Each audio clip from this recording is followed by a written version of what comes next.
Trump's embarrassing split-screen moment on stocks. For a connoisseur of cable news like Donald Trump, it was not a pretty picture. As the president touted his economic agenda in Ohio on Monday, his face stared out of millions of television screens next to blaring red graphics and yellow numbers whirling like the reels on a slot machine, telling the story of a full-bore stock market plunge. For any president, the split-screen moment showing an apparent disconnect between his message of a roaring economy and hemorrhaging equities would be a little embarrassing. But for Trump, who has constantly boasted about almost daily record highs on Wall Street since his election and told Americans that he alone is responsible for their healthy 401k balances, the mismatch was even more pronounced. Even the president's favorite news source, Fox News, was the bearer of bad tidings for Trump, with a banner reading Dow, S&P turn negative for the year. One White House aide told CNN's Jeff Zeleny that it was jarring to see Fox ditch the president's speech when the market free fall hit 1,000 points.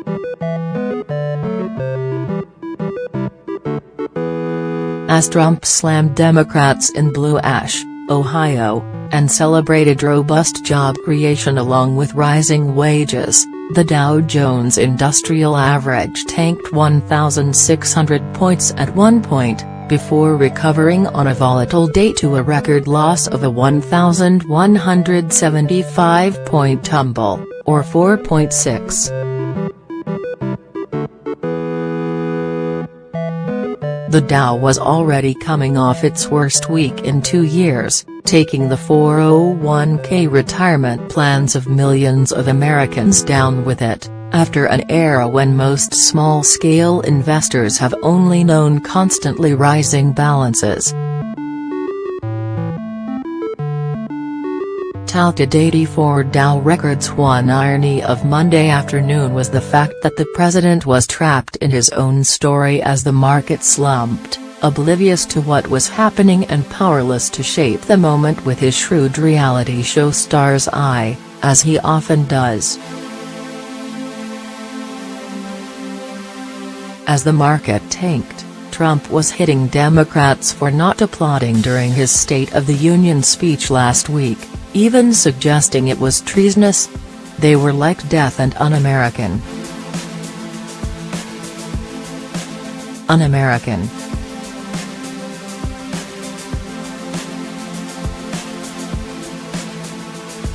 Somebody said, treasonous? I mean, yeah, I guess, why not, the president said.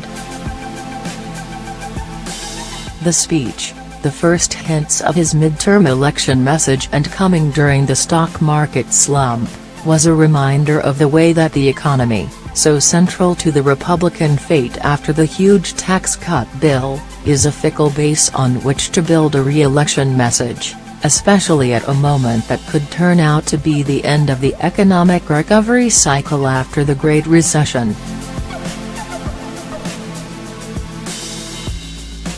Trump's past boasts about a Trump bump in stocks may come back to haunt him. In December, at a firehouse in Florida, Trump took personal credit for the bull run, as if he had repeatedly steered the Dow through a year of smashed record highs. "We broke it 84 times this year.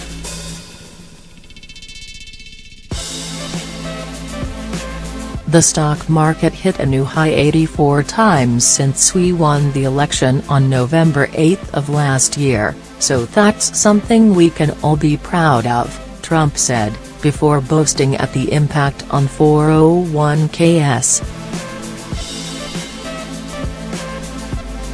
"That makes you all look very smart and your families say, 'Boy, are you a great investor, right?' when you have your numbers go up and your stocks go up and everything else," he said.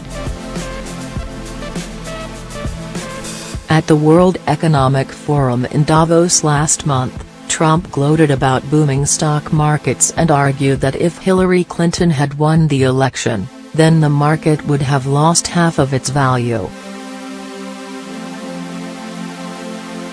"I believe the stock market from that level, the initial level, would have been down close to 50%, he said. On Monday, faced with a tricky political conundrum, the White House argued that the losses of the day were dwarfed by the expansion in stock values on Trump's watch. "It's overall in a very strong place and it's exorbitantly higher than it was when he took office," White House Deputy Press Secretary Hogan Gidley told CNN's Anderson Cooper. "Even when there is one day of fluctuation, it is still in a really good place," Gidley said, adding that the overall economy remained very strong. Reasons for White House to be nervous. Trump supporters also point out that the market sell-off may be a function of the improving economy, since investors are nervous that rising wages could spark inflation and a decision by the Federal Reserve to raise interest rates. Still, there are reasons to be nervous.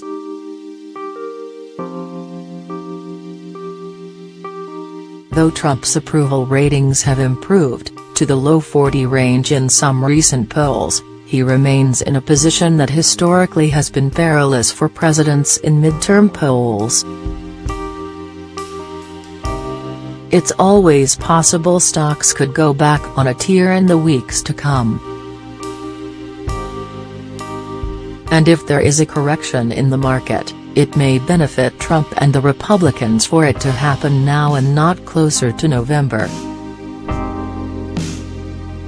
But if interest rates do spike and impact consumer confidence in a way that leads to a slowing economy, there could be a significant political impact at a time when Republicans are trying to cling on to the House and the Senate. And since markets usually price good news in, much of the impact of the GOP's tax reform bill was probably included in the giddy highs in the market late last year, meaning that the political benefit of the tax reform law, on stock prices at least, may come too early to affect the midterms. Ironically though, one of the contradictions of Trump's cheerleading about stocks could help him now. Since stocks tend to attract the wealthiest of Americans, highlighting rampaging stock values always seemed an odd way for him to connect to the forgotten men and women who helped put him in the White House. Now, the White House might benefit from the limited exposure of Trump supporters to wildly swinging stock market values. But considering Trump's personal political liabilities, and his decision not to reach out to many voters outside his Republican base, GOP hopes in November are still even more closely tied to the economy than in any other year. That means that the GOP is going to experience plenty of nervous moments in the months to come, since political fortunes linked directly to a volatile economy can go up as well as down.